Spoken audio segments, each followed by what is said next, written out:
बिस्मिल्लाहिर्रहमानिर्रहीम। नाज़रीन अस्सलामु अलैकुम व रहमतुल्लाहि व बरकातुहू।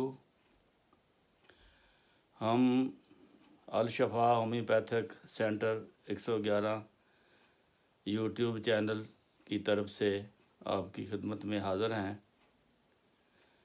एक बीमारी के बारे में रोज़ाना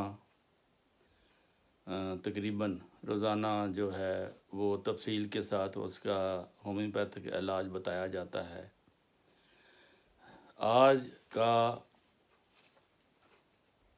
आज की बीमारी जो है वो है सरसाम, मेनिंजाइटिस।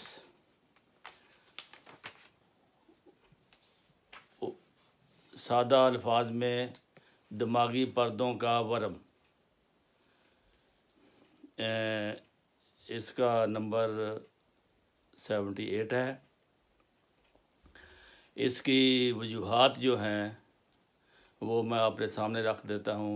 धूप में ज़्यादा चलते फिरते रहना, धूप लगना यानी गर्मी से, चोट लगना, कान या नाक की अगर इन्फेक्शन है उसके मादा का दिमाग की तरफ मुंतकिल हो जाना, जल्दी अमराज के दब जाने से मादा का दिमाग की तरफ मुंतकिल हो जाना,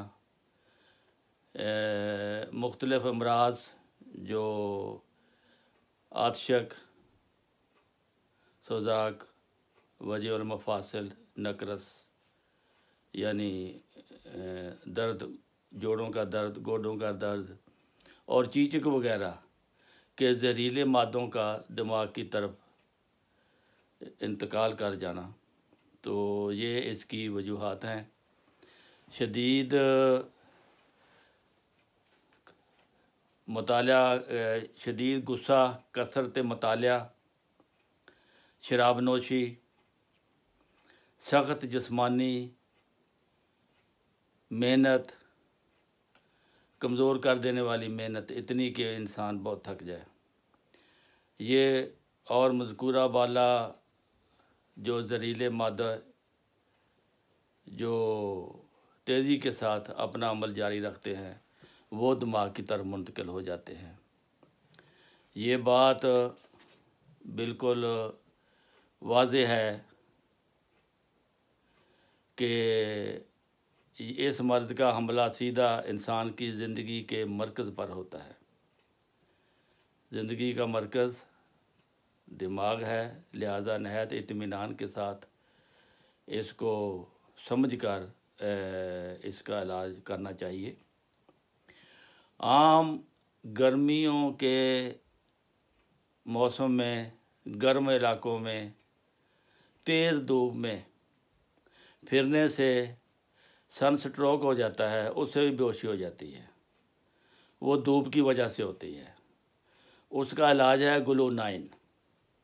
ग्लूनाइन 30 की पोटेंसी या 6 की पोटेंसी पानी में डालकर घुट घुट दो, उसको चंद घंटों के बाद उसको होश आ जाएगी। इसके बाद एक इसकी दवाई है बेलाडोना, एकोनाइट है, ब्रायूनिया है, एपिस मेलिफिका है, हेलीबोरस है, जिंक मेटालिकम है, टबरकोलिनम है, सट्रामोनियम है, आर्निका है, हायोसाइमस है और कैम्फर है। ग्लूनाइन मैंने ऑलरेडी बता दिया है।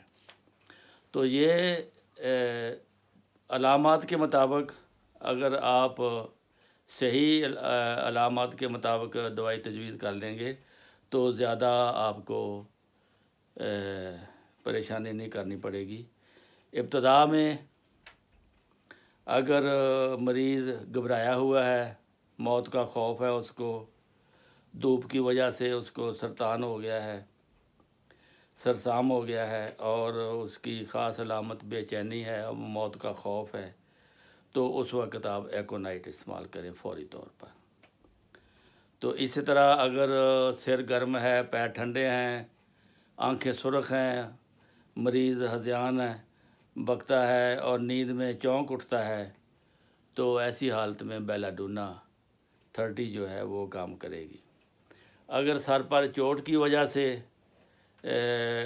ये तकलीफ़ हो गई है, दिमागी पर्दों में असर हो गया है चोट का, तो आर्निका आप इस्तेमाल कराएं। अगर मरीज़ का बेहोशी की हालत में निचला जबड़ा हिलता है और गोया कि कोई चीज़ चबा रहा है, ऐसे मुंह हिलाता रहता है और हरकत से दर्द बढ़ते हैं, मरीज़ चीखता है, अगर उसको आराम से ना हिलाया जाए तो वो लेटा रहता है। ऐसी मुख्तलिफ़ बीमारियों के दब जाने से भी दिमाग में अगर असर हो जाए तो ये ब्रायोनिया उसकी दवाई है। फिर इसकी दवाई है एपस मेलिफिका। एपस मेलिफिका में मरीज़ सर की तरफ बार बार हाथ उठाता है और तेज़ चीख मारता है, पेशाब कम होता है, प्यास लगती नहीं है। ये दवा सिल्ली, सरसाम और दानों के दब जाने में बहुत मुफीद है। फिर एक बड़ी काम की दवाई है हेलीबोरस। इस मर्ज़ में इसकी ख़ास अलामत ये है कि मरीज़ माथे पर वट पाता है, त्यूरियाँ चढ़ाता है, उसका एक हाथ और एक पाँव खुद ब खुद हरकत करते हैं। ये मुआलिज ने खुद देखना होता है कि मरीज़ क्या हरकतें क्या करता है, और मरीज़ चीखता चलाता है और एपस की तरह इसका भी पेशाब जो है वो कम आता है। ऐसी हालत में हेलीबोरस उसकी दवाई होगी। जिंक मेटालिकम, ये भी इसकी ख़ास दवाई है। ये दिमाग के वर्म होने के बाद जो पहला दर्जा नहीं दूसरे दर्जे में जब मरीज़ शामिल हो जाता है तो इसको सिल्ली सरसाम की एक नुमायाँ दवा, इस सरसाम में भी मुख्तलिफ़ किस्म के दानों के दब जाने से, चीचक वगैरह के दब जाने से वक़ूफ़ पज़ीर आती है। बुखार मामूली होता है, लेकिन एक इसकी नुमायाँ अलामत ये है कि मरीज़ हर वक्त अपने पाँव को हरकत करता रहता है, बाकी जिस्म को नहीं, हाथों को नहीं, सिर्फ पाँव को हिलाता रहता है। तो ऐसी हालत में फिर जिंकम मेटालिकम। आगे आगे दवाई स्ट्रामोनियम। स्ट्रामोनियम ये एक जहरीले पौधे से, जिसको दतूरा बोलते हैं पाकिस्तान में, दतूरे से ये बनती है। इसके पत्ते खिलाने से भी मरीज़ को हज़ान हो जाता है। अगर हज़ान हो जाए तो इसकी पोटेंसी उसको काम करती है। मरीज़ बहुत ज़्यादा बकवास करता है, एरा वगैरह बोलता है, हर वक्त बोलता चला जाता है, उसकी कोई समझ कर कुछ नहीं बोलता, बस वो बोलता चला जाता है। आंखें उसकी चमकदार और सुर्ख, जैसे शुआएं निकलती हैं आँखों से, शरारे निकलते हैं, तो ऐसी उसकी आंखें होती हैं ख़तरनाक। और टिकटिकी बांध कर वो देखना चाहता है और देखता रहता है।